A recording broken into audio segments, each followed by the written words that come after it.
오늘 설교는 이제 은사 중에 한 분이신 장혜경 교수님께서 하셨던 설교의 큰 틀을 제가 가져왔고요. 그것을 수정하고 또 제 나름대로 보완해서 작성한 설교임을 밝혀드립니다. 주 안에 사랑하는 형제자매 여러분, 한 가지 질문을 드리고 싶습니다. 큰 복음이 있고 작은 복음이 있습니까? 진짜 복음이 있고 가짜 복음이 있을까요?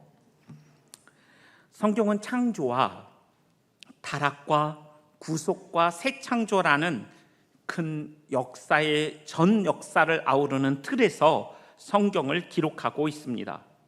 그러나 간혹 우리가 성경을 우리 개인의 구원에만 협소하게 적용할 때가 있는 듯 합니다. 그리고 많은 사람들이 창조론을 믿는다고 말함에도 불구하고 서로 경쟁하고 비교할 뿐 아니라 탁월하면 살아남고 탁월하지 못하면 도태된다라는 생각을 가지고, 또는 평등 사회에서 평수와 등수가 모든 것들을 결정하는 사회라고 말하진 않지만 암묵적으로, 그리고 내 내면에 그것들을 믿고 산다면 우리는 진화론적인 사고를 가지고 살아가는 실천적 무신론자일 수 있다라는 생각을 해보게 됩니다. 이 세상이 전부가 아니라는 사실을 진실로 우리가 믿고 있다면, 이 땅의 모든 역사가 주님이 다시 오시는 그날에 에덴의 완성으로 새로운 창조가 완성될 것이라는 것을 인지하지 못하고 있다면, 그리고 그 땅에 그 주님이 오시는 날에 새로운 에덴의 그 창조 가운데 우리가 주님과 여전히 영원토록 함께할 것이고, 그 종말론적인 신앙이 오늘을 살아가는 나에게 침투해서 내 삶의 결정에 영향을 미치고 내 삶의 내용에 있어서 영향을 끼치지 못하고 있다면, 우리는 이 땅에서 경험하는 슬픔과 아픔과 고통을 하나님의 관점에서 해석하기가 어렵게 됩니다. 그리고 이 세상에서 일어나는 많은 문제들을 경제적이고 물질적인 측면에서만 우리의 삶을 해석할 가능성이 다분합니다. 우리가 읽은 로마서 8장 28절 말씀은 여러분 익히 들었던 말씀이고, 모든 일이 합력하여 선을 이룬다, 하나님을 사랑하는 자 곧 그 뜻대로 부름을 받은 자들에게는, 이라는 이 말씀은 교회 역사에 정말 큰 위로를 많은 그리스도인들에게 주었던 말씀입니다. 제가 아는 한 권사님이 국가에서 해주는 건강검진을 통해서 초기에 암을 발견했고요. 그래서 큰 수술 없이 간단한 수술로 암을 치료했습니다. 또 어떤 사업가는 비행기의 결항으로 인해서 한국으로 돌아오지 못하고 급한 일을 처리하지 못했지만, 하루가 연장되면서 그 나라에 사업을 하는 친구와 연결이 되어서 큰 계약이 성사되었습니다. 이러한 경우에 우리는 모든 것이 합력하여 선을 이루었다라고 말합니다. 그렇다면 이 이야기는 어떻습니까? 저는 2주 동안 장례식에 계속 다녀왔는데요, 한 선교사님의 아버님의 장례식이었습니다. 그분은 30년간 질병을 앓아오셨어요.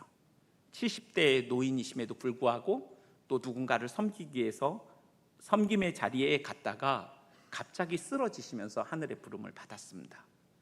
그 자리에 장례식장에 가보니 아버님이, 그 소천하신 그 어른이 전날까지 성경을 필사했던 그 노트가 놓여 있었고, 그 아들은 그 아버지가 그 전날까지 사랑했던 그 성경을 보면서 굉장히 자랑스러워하고 가족들이 위로를 받는 모습을 보았어요. 그리고 그 아버지의 평상시의 소원을 따라 그 몸은 큰 병원에 기증되어서 그 절차를 다 밟았습니다. 이분의 삶에 대한 우리의 해석은 어떻습니까? 로마서 8장 28절을 우리는 이런 경우에도 적용할 수 있는 것일까요?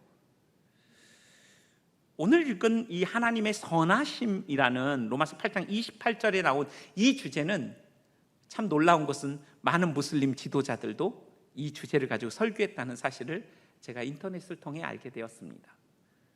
무슬림들도 하나님의 선하심을 이야기합니다. 여러분, 우리는 하나님의 선하심을 어떻게 이해하고 있을까요? 저는 이 하나님의 선하심에 대하여 많은 그리스도인들도 오해를 가지고 있지 않은가 생각해 봅니다.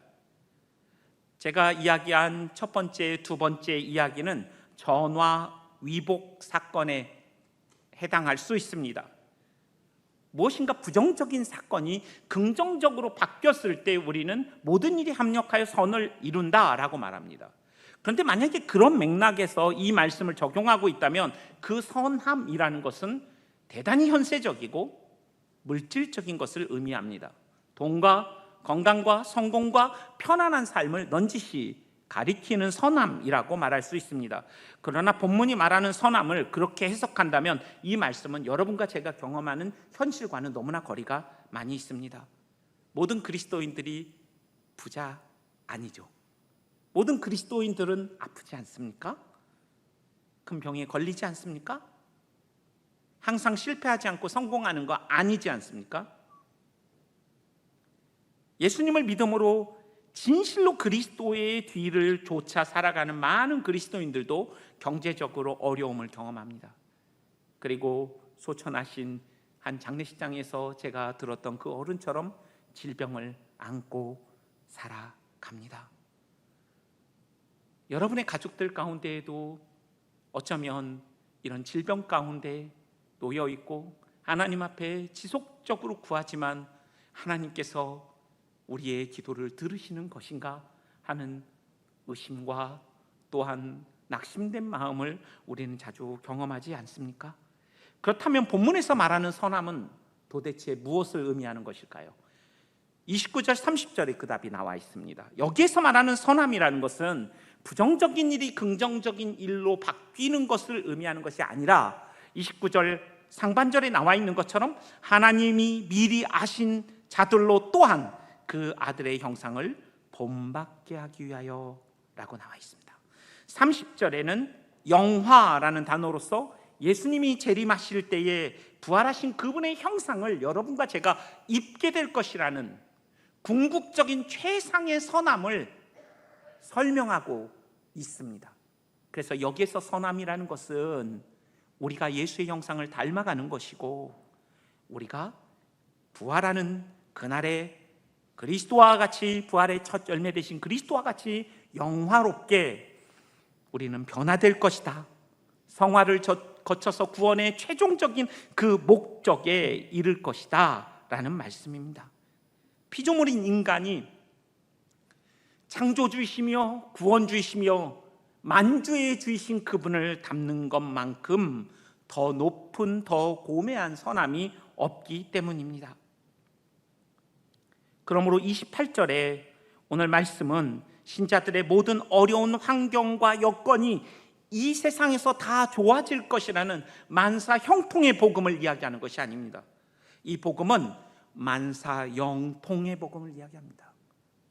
여러분과 저의 삶이 하나님을 사랑하고 그 뒤를 좇는 자들에게는 반드시 하나님께서 우리를 그리스도를 닮게 하실 뿐 아니라 우리를 영광에 이르게 하실 것이라는 말씀을 가리킵니다.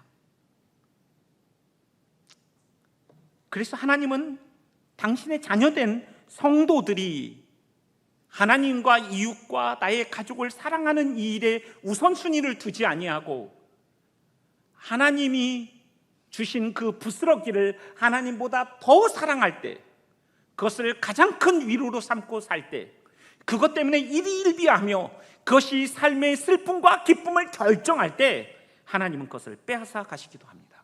직장을 잃게도 하실 수 있습니다. 건강을 잃게 하실 수도 있습니다.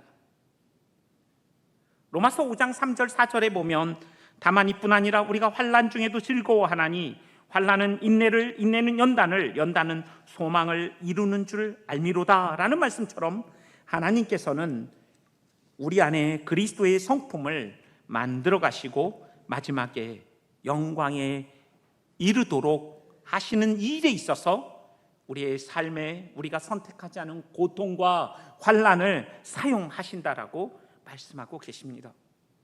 저는 한 교회에 온 집사님께서 1년을 성경을 배운 다음 그 목사님께 이렇게 이야기했습니다. 목사님, 고맙습니다. 가난한 것이 죄가 아니라는 것을 가르쳐 주셔서 감사합니다.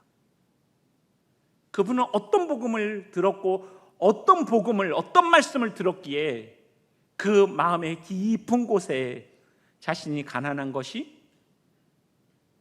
마치 하나님으로부터 벌을 받았거나 죄라는 인식을 가지고 있었던 것일까요?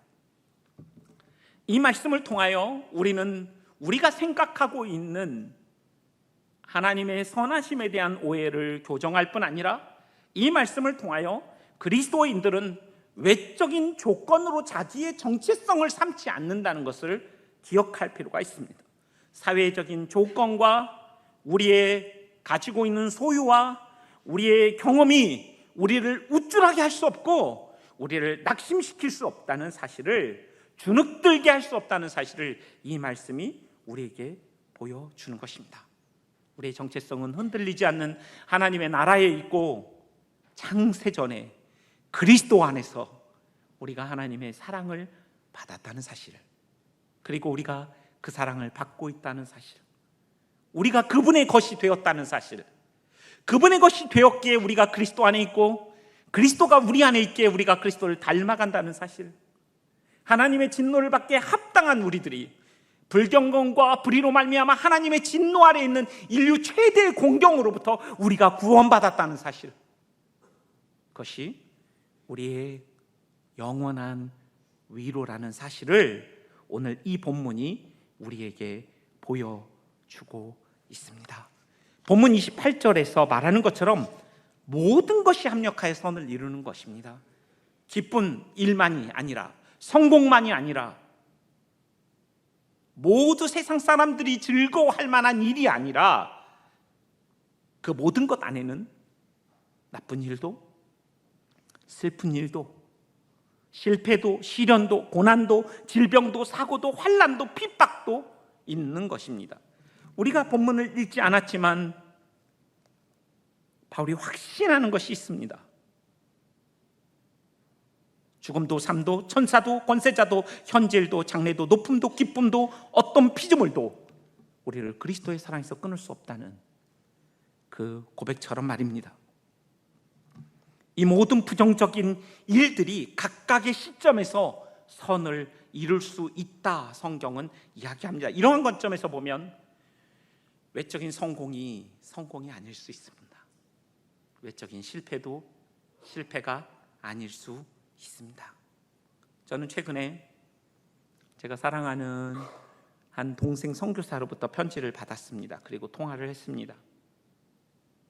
그 형제는 이주근로자들을 섬기면서 허리에 문제가 생겨서 아주 오랫동안 목발을 짚고 또 고생을 많이 했습니다. 지금도 재활 치료 중입니다. 그가 낳은 둘째 아이는 언어의 장애가 있고 여러 장애가 있어서 그 아이를 데리고 언어 치료를 하기 위해서 그 부모가 얼마나 애썼는지를 제가 잘 알고 있습니다. 근데 그 아이는 그렇게 호전되지 않았고 여전히 초등학교를 다니고 있습니다.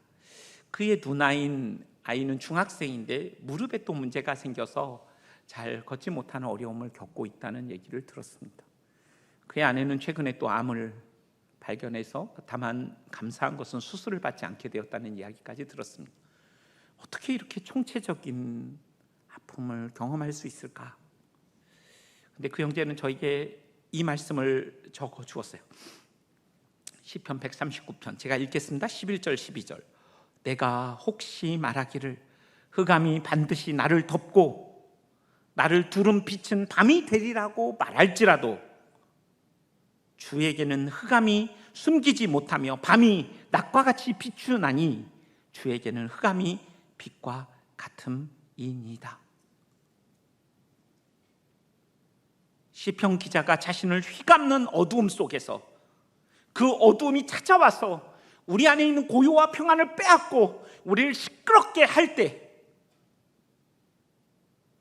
주에게는 흑암이 숨기지 못하니 밤이 낮과 같이 비추일 수 있다는 사실을 고백한 것처럼 그 형제는 이렇게 고백했습니다. 어둠이 없으신 빛이신 주님이 내 어둠 가운데 함께 하시니 가장 큰 어두움이 가장 밝은 때입니다. 저에겐 참 위로가 되고 힘이 되었습니다. 주님이 우리와 함께 하신다는 그 사실, 마치 다윗이 사망의 음침한 골짜기를 지나지 않고서는 주께서 지팡이와 막대기를 나를 안위하시며 나와 함께 하시며 그 고통을 지날 때는 나를 안아서 나를 옮기셨다는 사실을 깨달을 수 없었던 것처럼, 이 형제는 시편 139편의 고백을 오늘 자신의 현실에 적응해서 가장 어두운 시간이 가장 밝은 때일 수 있음을, 주의 부재의 순간이 주의 임재의 순간이 될 수 있음을 그는 고백했습니다. 여러분, 우리가 읽지 않았지만 로마서 8장 26절에서는 우리가 마땅히 빌 바를 알지 못한다라는 단어가 나옵니다. 마땅히 빌 바를 알지 못하는 그 상황이 우리의 인간의 비참함입니다. 우리는 근시 아니라 우리가 무엇이 필요한지를 모른 채 우리의 눈앞에 필요에 일비합니다. 그것이 우리에게 득이 될 것인지도 모른 채 우리는 그것들을 갈망하고 내 맘대로 되지 않을 때 우리는 절망하고 낙심하고 불평하고 원망합니다. 그러나 그 비참함과 반대로 우리가 읽은 것처럼 로마서 8장 28절에서는 우리가 알거니와, 우리가 마땅히 빌 바를 알지 못하는 비참함 속에 있는 그 바울이 고백하는 바, 우리가 분명히 아는 것이 있다라고 얘기합니다. 그것은 우리가 읽은 대로 주께서 모든 일이 합력하여 선을 이루신다. 그리고 성령께서 말할 수 없는 탄식으로 여러분과 저를 위해 간구한다는 사실을 바울은 깨달은 것입니다. 우리에게 일어나는 일들을 이해하지 못할 때 우리는 고통스럽습니다. 그리고 언제까지 이 일이 계속될지, 그리고 왜 일어난 일이 우리에게 일어났는지 모를 때 우리는 하나님의 선하심을 의심하게 됩니다. 그리고 사탄과 율법과 양심이 우리를 끊임없이 송사합니다.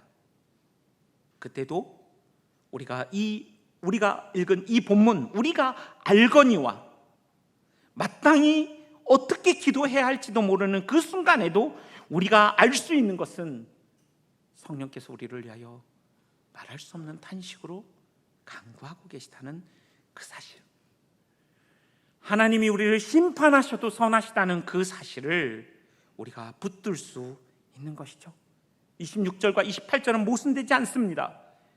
우리 눈앞에 일어나는 일에 대하여 다 이해하지 못한다 할지라도 우리는 궁극적인 미래와 최종적인 그 목적지에 대하여 분명히 아는 것입니다. 장례식장을 가면서 이 말씀을 묵상했습니다. 그리고 주님께서 하신 말씀을 기억했습니다. 이 땅에 머리둘 곳조차 없었던 주님께서 이 땅을 떠나가시며 내가 너희를 위하여 가장 안전한 처소를 준비하러 간다고 말씀하셨던 주님, 이 땅이 전부가 아니라는 사실을 제자들에게 알려주셨던 그 주님을 묵상하며 우리 가운데 누군가를 보내는 그 이별의 아픔, 또 우리가 또 사랑하는 가족과 헤어져야 하는 그 이별의 아픔과 두려움 속에서 우리가 정말로 위로받을 수 있는 말씀이 오늘 로마서 8장 28절에서 30절의 말씀이 아닌가 생각해 보았습니다. 그렇다면 우리는 어떻게 이런 확신을 가질 수 있을까요? 이러한 우리의 확신은 어디에 근거하고 있는 것일까요? 로마서 11장 36절의 말씀처럼 만물이 주로부터 말미암고, 만물이 주로부터 나오고 주로 말미암고 주에게로 돌아간다는 이 믿음 때문입니다. 주님은 근원자와 창조주로서 이 땅의 모든 만물을 지으시고 만물을 지으신 다음 내버려 두시는 것이 아니라 이 만물을 다스리고 계시다는 사실, 하나님의 허락 없이는 그 어떤 일도 우리 가운데 일어나지 않는다는 사실을 믿을 때 우리는 이 확신을 가질 수가 있습니다. 존 칼빈은 20가지가 넘는 병을 가지고 평생 살았습니다. 걸어다니는 종합병원이 그의 별명이었습니다. 그는 미망인과 결혼한 이후에 9년 만에 그 미망인을 떠나보내야 했습니다. 그 미망인을 통해 첫째 아이는 2주 만에 죽고 둘째, 셋째 아이도 다 하나님께로 보냈습니다. 그는 이야기합니다. 하나님의 섭리에 대하여 그가 정의하기를 인생에는 우연이 없습니다. 하나님 우리를 지키시고 보호하시고 양육하십니다. 저는 20대 후반에 그 칼빈의 기독교 강요에서 그 하나님의 섭리에 대한 글을 읽었을 때 너무나 큰 위로를 받았어요. 주여 어느 때까지니까. 가족의 질병을 인해서 하나님께 끊임없이 부르짖었지만 하나님은 침묵하시는 것 같았어요. 제가 다 이해할 수 없지만 우연이 없고 하나님이 여전히 우리의 삶을, 우리 가정을 지키시고 보호하고 양육하고 계신다는 그 사실이 정말 큰 위로와 힘이 되었습니다. 그리스도인의 삶에는 운명이나 우연은 없습니다. 하나님은 역사를 주관하십니다. 만물을 창조하고 다스리시는 주님, 우리가 눈을 열어보면, 귀를 열어보면 이 만물 가운데 하나님의 영광스러운 영원하신 능력과 신성이 가득한 것을 우리는 볼 수 있습니다. 그리고 하나님은 자신의 백성을 위하여 그 선한 목적을 이루시기 위하여 우리를 영광에 이르시는 일에 있어서, 우리를 그리스도를 닮아가게 하시는 그 일에 있어서 악한 사람과 나쁜 환경과 여러분과 제가 선택하지 않은 고통들을 사용하십니다. 요셉의 이야기를 여러분은 잘 아실 것입니다. 그는 창세기 50장 19절 20절에서 이렇게 이야기합니다. 당신들은 나를 해하려 하였으나 하나님은 그것을 선으로 바꾸사 오늘과 같이 만민의 생명을 구원하게 하시려 하셨습니다. 저는 묵상해 봅니다. 요셉처럼 다른 사람을 탓하려면 탓할 사람이 얼마나 많았을까? 엄마는 왜 일찍 죽어서 나를 이런 생고생을 하게 하고, 아빠는 왜 나만 예뻐해서 색동저고를 입혀서 그 형제들의 모함과 시기로 노예로 팔리게 했을까?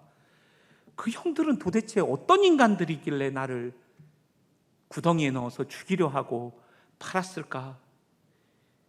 보디발이라는 인간은 도대체 지 아내를 아는 거야 모르는 거야? 딱 봐도 알고 누구나 아는 자신의 아내 그 잘못을 알매도 불구하고 나를 감옥에 쳐넣어? 그 아내야말로 술 맡은 관원과 빵 맡은 그 관원들의 그 꿈을 해석해 주었더니 나가서 자신을 잊어버리고 자신들의 살 길만 찾고 있는 그들, 한없이 탓하려면 누구 탓을 해도 참 부족함 없이 탓할 수 있는 그 요셉은 인생의 주어를 누군가에게 맡기지 않았습니다. 제가 읽은 창세기 50장 19절 20절 외에도 요셉의 인생을 보면 늘 하나님께서라는 주어가 있습니다. 인생의 주어가 하나님인 거예요. 그가 대단한 요셉의 총리가 되기를 꿈꿨던 적도 없습니다. 그 꿈 때문에 그가 그렇게 된 것이 아니라 그가 하나님의 선하심을 붙들고 하나님을 자신의 인생의 주어로 삼고 더 이상 누군가를 탓하는 인생을 살지 않았을 때 주어진 하나의 복, 그 많은 복 중에 하나의 복이 총리였을 뿐이라고 생각합니다. 말씀을 맺겠습니다. 주 안에 사랑하는 형제자매 여러분, 여러분들은 어떤 어려움을 직면하고 있습니까? 우리의 계획과 뜻대로 되지 않아 힘들어하는 것이 있지 않습니까? 여러분, 우리가 힘들어하는 것은요, 우리 마음대로 되지 않기 때문이에요. 자녀들의 문제도, 저도 이제 5년산, 8년산, 11년산이 있거든요. 저희 집에는 딸, 아들. 막내가 정말 사춘기를 지나는데 이제 좀 끝나가는 것 같습니다. 막 슬프더라고요. 그 어릴 때 사진을 꺼내놓고 얘가 왜 이렇게 변했을까 막. 그런데 가만히 돌아보면 내 마음대로 되지 않는 것 때문에 제가 힘든 것을 발견하곤 합니다. 우리는 이미 하나님의 자녀가 되었지만 그럼에도 불구하고 현재의 일들을 다 이해할 수 없습니다. 고통을 피할 길도 없습니다. 그렇다면 그 고통을 어떻게 바라보는가의 해석과 그 관점은 바뀔 수 있습니다. 오늘 말씀이 우리에게 어떻게 그것들을 시선을, 우리가 관점을 다시 재조정할 것인가에 대한 도전의 말씀이라는 생각을 해보게 됩니다. 주여 어느 때까지니까라는 그 고통, 하소연, 그 부르짖음 속에서 우리가 붙들 수 있는 것은 오늘의 이 말씀이고 하나님의 선하심입니다. 지금 나의 상황이 어떨지라도 그분의 통제 밖에, 그분의 허락 없이 일어나는 일이 없다는 사실, 그리고 그 모든 일들 가운데 하나님께서 우리를 선함으로, 그리스도를 닮도록, 그리스도의 형상이 이루도록, 그리고 궁극적으로 그리스도를 닮은 하나님의 형상에, 완전한 형상에 이르게 할 것이라는 그 믿음이 우리에게 있으면 참 좋겠습니다. 어떤 형편에서도 어떤 일을 만나든지 우리가 만사 형통의 복음을, 그런 만사 형통을 성경이 가르치는 것이 아니라 만사 영통에 이르게 될 것이다.